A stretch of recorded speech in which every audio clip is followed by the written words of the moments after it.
What if the world you're living in isn't real? Every person you've met, every place you've been, every choice you've made, what if it's all part of an elaborate illusion? A program crafted by something or someone far beyond our comprehension. This isn't just science fiction. It's a question that's gripping the minds of some of the world's brightest thinkers. Scientists and philosophers alike are starting to ask, is our universe nothing more than a hyper-advanced simulation? And if it is, who or what designed it? Consider this. In our own time, we've created artificial worlds so lifelike that they blur the line between real and imagined. Virtual reality immerses us in environments that feel tangible. Artificial intelligence learns, adapts, and even mimics human behavior. If we've come this far, could we simply be following a blueprint set by creators who've mastered simulation on a cosmic scale? And here's where it gets truly unsettling. Quantum physics reveals a universe that behaves suspiciously like a computer program, particles flickering into existence only when observed, as if responding to a script. The constants of nature are so perfectly calibrated, it's as if someone adjusted them for life to thrive. And then there are the oddities, the déjà vu moments, the Mandela effect, phenomena that feel less like coincidences and more like glitches in the system.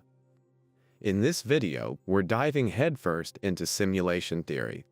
From ancient philosophical musings to cutting-edge technology, we'll explore the evidence, unravel the mysteries, and confront the questions that could redefine reality itself. What is the truth about our existence? And if this is a simulation, what happens when we finally uncover the code? Are you ready to peel back the layers of your reality?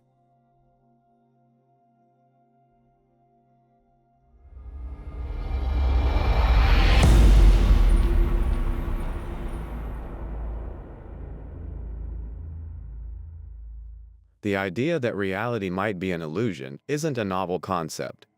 Long before the advent of computers and virtual worlds, some of history's greatest minds questioned the nature of existence. Could they have been on the cusp of an understanding that only now, with modern science and technology, is coming into focus?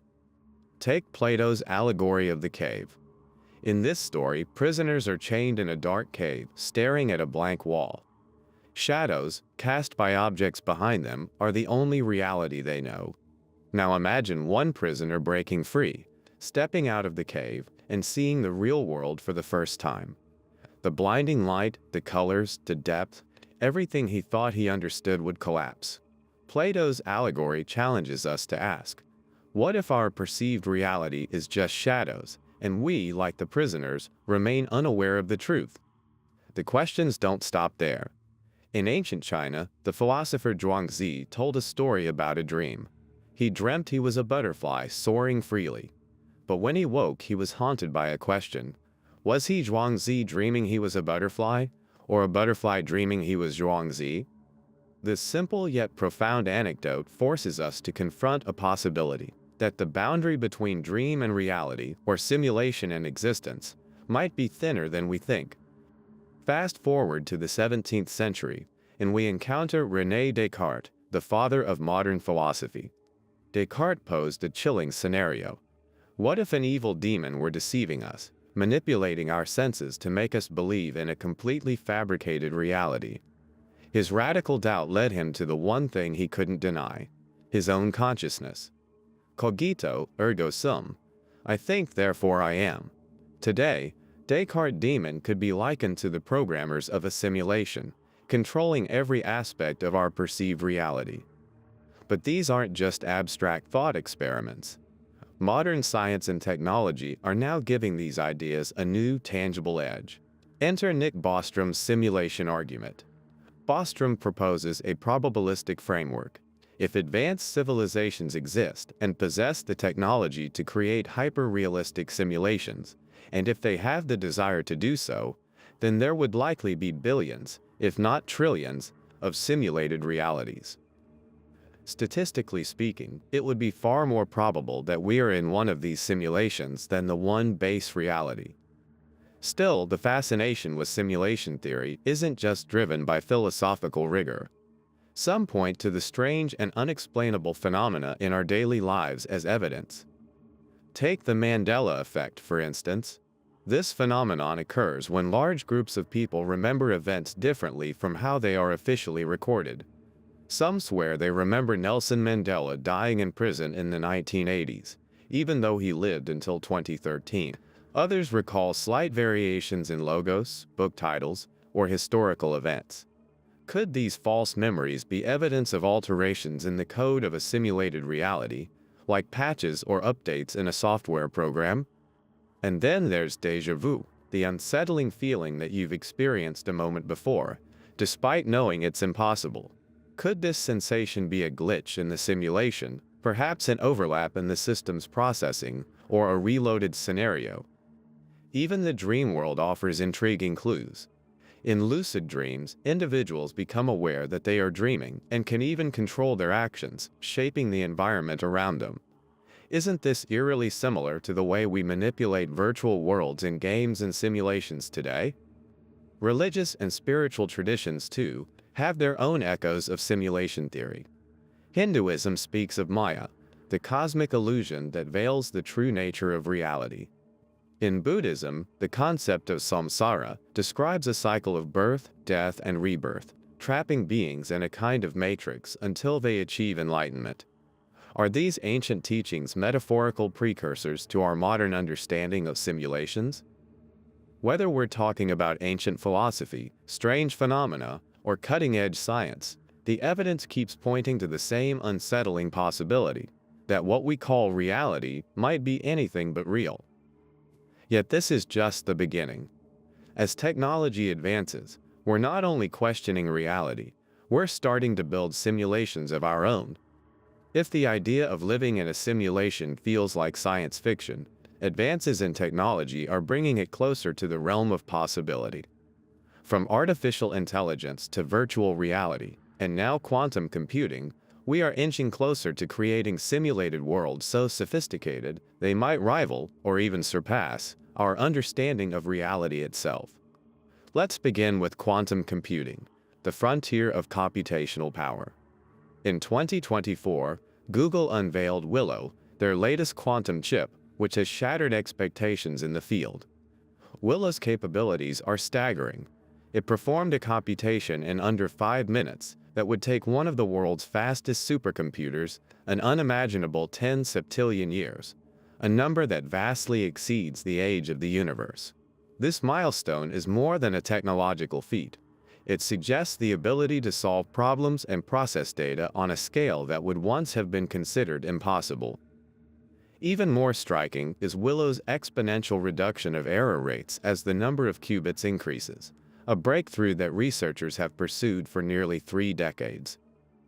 This below-threshold performance means that quantum systems are no longer limited by the errors that traditionally plagued them. With error correction now a reality, the path to creating a stable, large-scale quantum computer capable of simulating complex systems, even entire universes, feels closer than ever.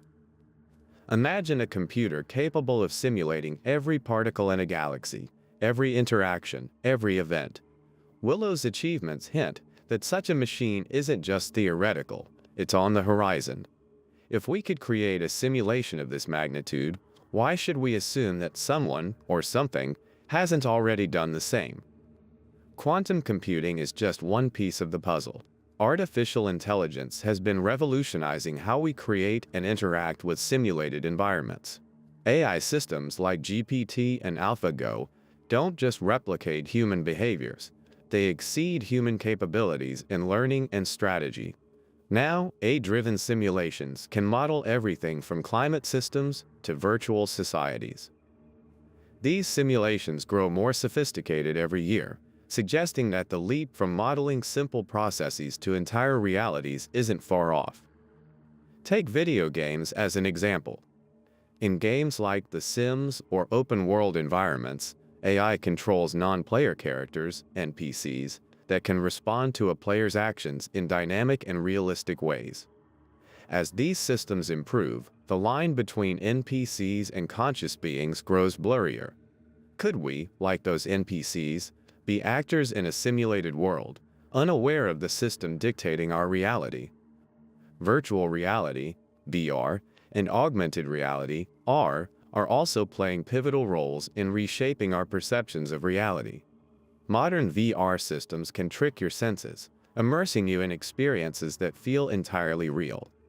AR blurs the boundary between physical and digital, overlaying virtual elements onto the real world with astonishing precision.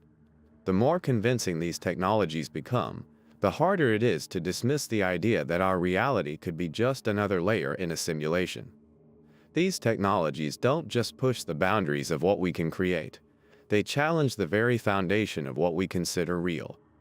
And while AI, VR, and quantum computing are often seen as tools we control, they also mirror the very systems we might be living in, vast, interconnected networks that process immense amounts of information to generate what we perceive as reality. The question is no longer if we can build simulated realities, but when. And when we do, we may finally answer the ultimate question: are we creators or creations? At the heart of the simulation hypothesis lies a profound question. Does our understanding of the universe itself suggest that we're living in a simulation? From the strange world of quantum mechanics to the fine-tuning of physical constants, the evidence is as intriguing as it is unsettling. Let's start with quantum mechanics, where reality behaves in ways that are almost too bizarre to be real. One of the most famous phenomena in this field is the observer effect. Particles exist in multiple states simultaneously, only deciding on a specific state when they are observed. It's as though reality needs to be witnessed to become real, much like how a video game only renders the environment that the player sees. Could this be a hint that our universe, like a game, is conserving resources by rendering only what's necessary for the observer? Another quantum mystery is entanglement, where two particles, no matter how far apart, instantly affect each other when one is observed. This spooky action at a distance, as Einstein called it, seems to defy the very fabric of space and time. Some theorists have even suggested that entanglement might hint at an underlying computational framework, like data being instantly transferred within a simulation. Now consider the structure of space and time. While we perceive reality as smooth and continuous, some physicists propose it might actually be pixelated, made up of tiny, discrete units. This aligns with the idea of a digital system, where space and time themselves are quantized, much like the pixels on a screen. If true, it would mean our universe operates on a finite resolution, much like a high-resolution simulation. The fine-tuning of the universe offers another compelling clue. The physical constants that govern our reality, the force of gravity, the speed of light, the charge of an electron, are so precisely calibrated that even the smallest deviation would render life impossible. For decades, scientists have debated why these constants are so perfectly balanced. Some argue it's pure coincidence. Others suggest it's evidence of a multiverse.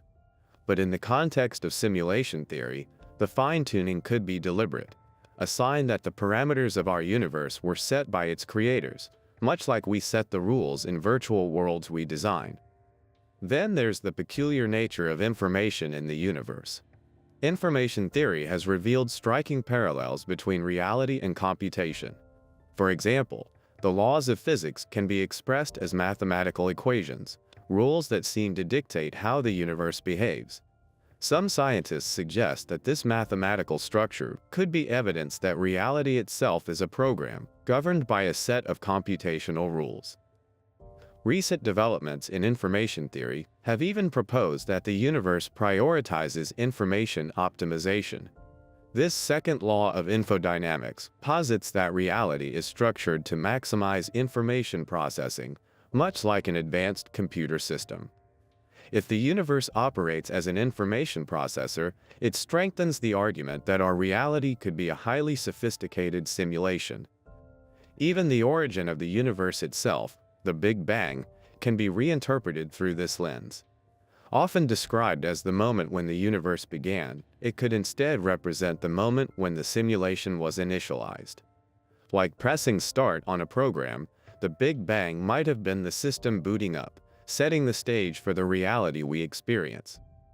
Anomalies in our perception of reality add to the intrigue. Déjà vu, for instance, is the unsettling feeling that you've experienced a moment before, despite knowing it's impossible.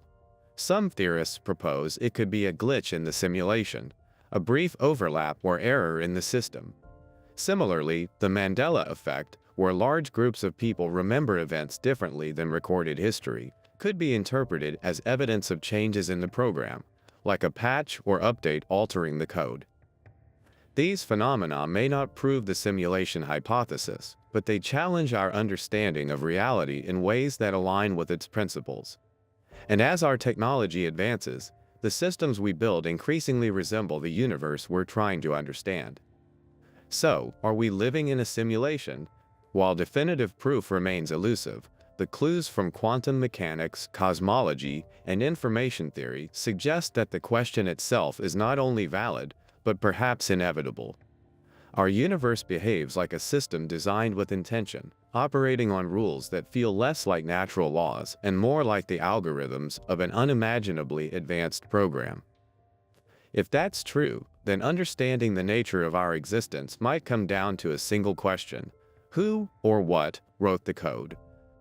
As we unravel the mysteries of simulation theory, a striking realization emerges: the very technologies we're developing mirror the universe itself.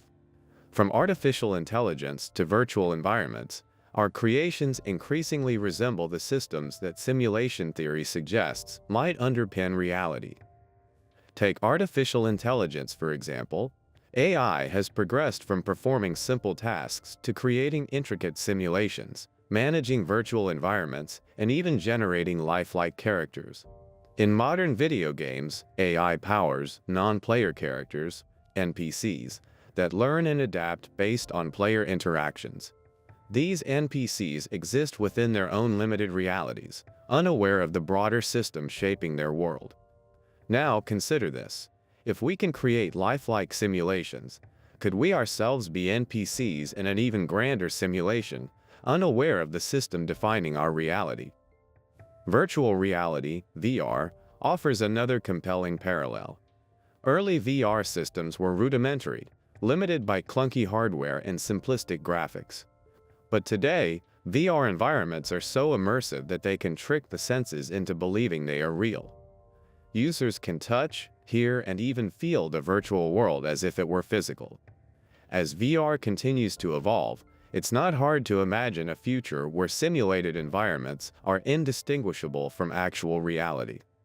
If we're building such systems now, what's to say a more advanced civilization hasn't already done the same and placed us inside it? The implications extend to augmented reality, AR, as well. AR blurs the line between the physical and digital by overlaying virtual elements onto the real world. This merging of realities demonstrates how perception can be manipulated, raising questions about the authenticity of the world we perceive. If we can overlay digital constructs onto our reality, how can we be sure our own reality isn't an overlay itself? And then there's the rise of virtual worlds, where entire economies, societies, and ecosystems exist digitally. Massive multiplayer online games like World of Warcraft or virtual platforms like Second Life host millions of users who interact in these environments as if they were real. The sophistication of these worlds grows with each passing year, suggesting that the line between digital and physical is becoming increasingly irrelevant.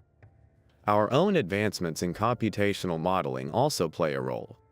Scientists now use simulations to study everything from climate systems to galaxy formation. These simulations often yield insights that can't be achieved through direct observation. In a sense, we're using simulations to understand the universe, much like we might expect the creators of a simulated reality to do with us. Even the ethical considerations we face echo the questions raised by simulation theory. For example, as AI becomes more advanced, we're beginning to ask, what rights, if any, do intelligent virtual beings have? If we create simulations with conscious entities, do we bear responsibility for their well-being? These questions mirror the philosophical implications of simulation theory. If we're simulated beings, What obligations might our creators have toward us?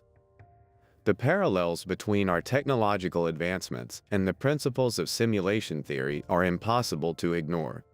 The more we learn, the more it seems that we are not only participants in reality, but also potential creators of realities ourselves. But what happens when we create simulations so advanced that they question their own existence? And if that's our trajectory, could it mean that we're simply following the path laid out by our own creators? In the next section, we'll explore the philosophical and ethical implications of living in a simulated reality, and what it could mean for our understanding of consciousness, identity, and morality. If we're living in a simulation, the implications ripple far beyond science and technology. They challenge the very foundations of our understanding of consciousness, identity, morality, and the meaning of existence itself. Let's start with the nature of reality. If our universe is a simulation, then what we perceive as physical reality, matter, energy, space, and time, may be nothing more than constructs within a programmed system. This reframing forces us to confront a profound question: what does it mean for something to be real? Is reality defined by our perception of it, or by its intrinsic existence outside of perception? If our experiences are simulated, does that make them any less valid, or are they as real as anything could ever be? Simulation theory also raises unsettling questions about consciousness. If we are simulated beings, does that mean our thoughts, emotions, and choices are part of the simulation? Or are we autonomous, conscious entities operating within a designed framework? This question strikes at the core of our identity. Are we unique individuals with free will, or sophisticated algorithms following pre-written scripts? These questions echo debates in philosophy about the nature of the self. Thinkers like René Descartes and David Hume wrestled with the concept of consciousness and personal identity. Descartes argued that the mind is the essence of self, while Hume suggested that the self is a bundle of experiences with no fixed core. If our consciousness is simulated, these debates take on new urgency. Is consciousness a fundamental property of the universe, or could it be replicated by code? The ethical implications of simulation theory are equally profound. If we are simulated beings, what responsibilities, if any, do our creators have toward us? Should they intervene to improve our conditions, or would that violate the integrity of the simulation? Similarly, as we create increasingly sophisticated simulations of our own, what moral obligations do we have to the conscious beings we might produce?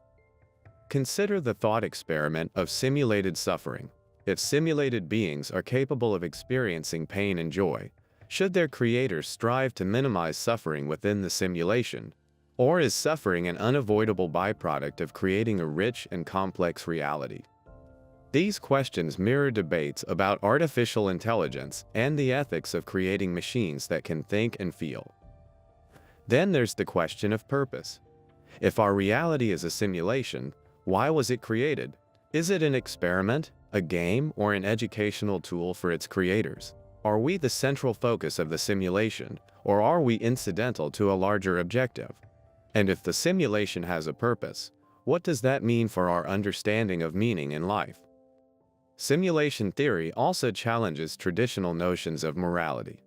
If our actions and choices are part of a simulation, does that absolve us of responsibility? Or do the consequences of our actions still matter within the context of the simulation? These questions have practical implications for how we view justice, accountability, and ethics in a simulated world. Religious and spiritual perspectives add another layer to the discussion. Many faiths propose the existence of a creator or higher power.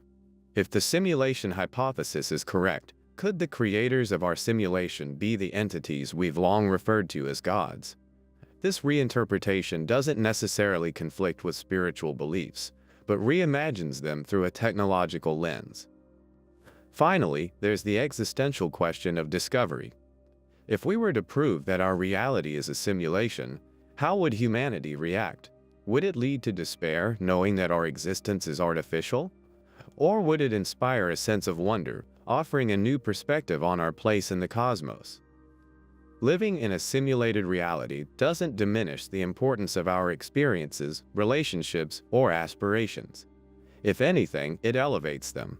Whether simulated or not, the choices we make and the lives we lead have meaning, because we assign meaning to them.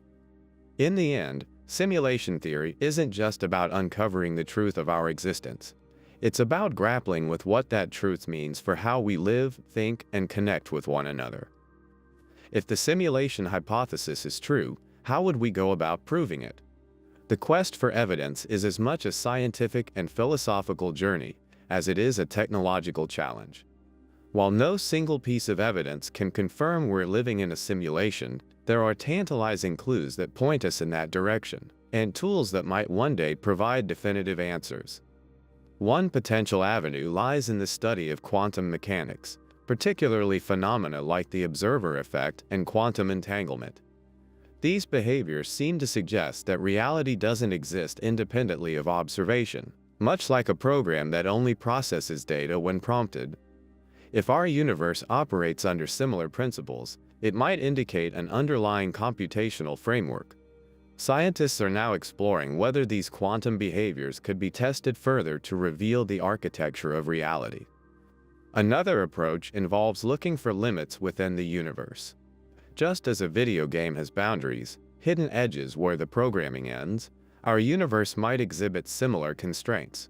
The discovery of quantized space and time, or evidence that reality has a finite resolution, could suggest that we're living within a programmed environment.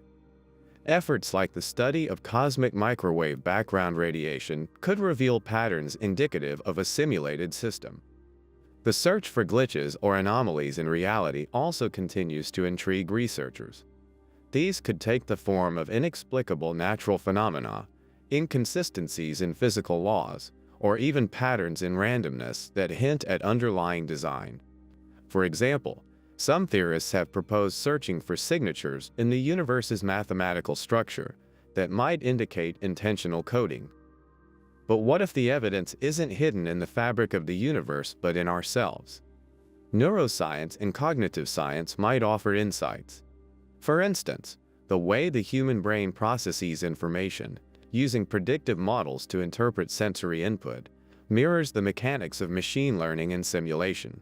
This raises the possibility that our consciousness itself could be part of the program, designed to interface with the system seamlessly. Advances in technology may also bring us closer to answers. Quantum computing, as discussed earlier, is rapidly pushing the boundaries of what is computationally possible. As we develop the capacity to simulate increasingly complex systems, we might one day create a simulation indistinguishable from reality. At that point, the line between creator and creation blurs, and we could begin to understand the mechanisms that might underpin our own reality. Efforts are also underway to explore the universe as a system of information. Theoretical physicists like John Wheeler have proposed ideas such as it from bit, suggesting that information is the fundamental building block of the universe. This perspective aligns with simulation theory, framing reality as a vast and intricate data processing system. If we can decipher how information flows and structures our universe, it might provide direct evidence of a simulation. Looking to the future, the implications of discovering we live in a simulation are profound. On one hand, it could open the door to new scientific and philosophical paradigms, giving us insight into the purpose of our existence and the nature of the creators. On the other, it raises existential risks. If our simulation is discovered, could it be shut down? Would our creators intervene, or simply observe as we grapple with the knowledge? The pursuit of evidence isn't just about solving a mystery, it's about preparing for the possibilities. If we uncover proof that our reality is simulated, humanity will face its greatest philosophical and technological reckoning. How we approach that knowledge, whether with fear, wonder, or curiosity, will define our next chapter. And yet, the simulation hypothesis also inspires a sense of empowerment.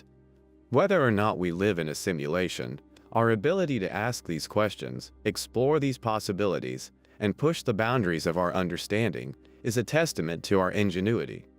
If we are simulated beings, we are nonetheless creators in our own right, building worlds, imagining futures, and seeking truths. In the end, the search for evidence of a simulated universe is not just about finding answers. It's about embracing the questions that define what it means to be human. As we come to the end of this exploration, one thing becomes clear.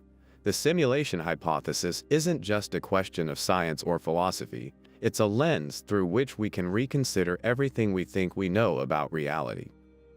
From the ancient musings of Plato, Descartes, and Zhuangzi, to the cutting-edge advancements in quantum mechanics, artificial intelligence, and virtual reality, the idea that our universe could be an artificial construct has woven its way through human thought for centuries.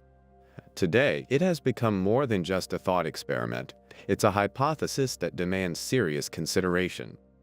We've seen how the mechanics of our universe, from the observer effect in quantum physics to the fine-tuning of physical constants, mirror the logic of computational systems. We've considered how our technological advancements in AI, VR, and quantum computing seem to echo the very principles that might govern a simulated reality. And we've confronted the profound philosophical and ethical questions that arise when we consider the possibility that our existence might be artificial. But here's the paradox. Whether or not we are living in a simulation, the pursuit of that truth changes nothing and everything. If reality is a simulation, it doesn't diminish the beauty of a sunset, the joy of a connection, or the wonder of discovery. It doesn't make our experiences any less meaningful or our choices any less impactful. In fact, it might elevate them, giving us a newfound appreciation for the intricate design of the world we inhabit. At the same time, the simulation hypothesis challenges us to think bigger, to ask deeper questions about existence, purpose, and the limits of human understanding. If we are creations of a simulation, who or what are our creators? What was their purpose in building this reality? And could we one day transcend the simulation to understand the broader system that contains it? Ultimately, the simulation hypothesis is less about finding definitive answers and more about embracing the questions it inspires. It forces us to confront the boundaries of our knowledge, to rethink what it means to be real, and to explore the interplay between science, technology, and philosophy. And so we leave you with this. If we are living in a simulation, does it matter? Or does the search for truth, the relentless curiosity that drives us to ask these questions, define what it truly means to exist? The answers, if they exist, are waiting to be discovered.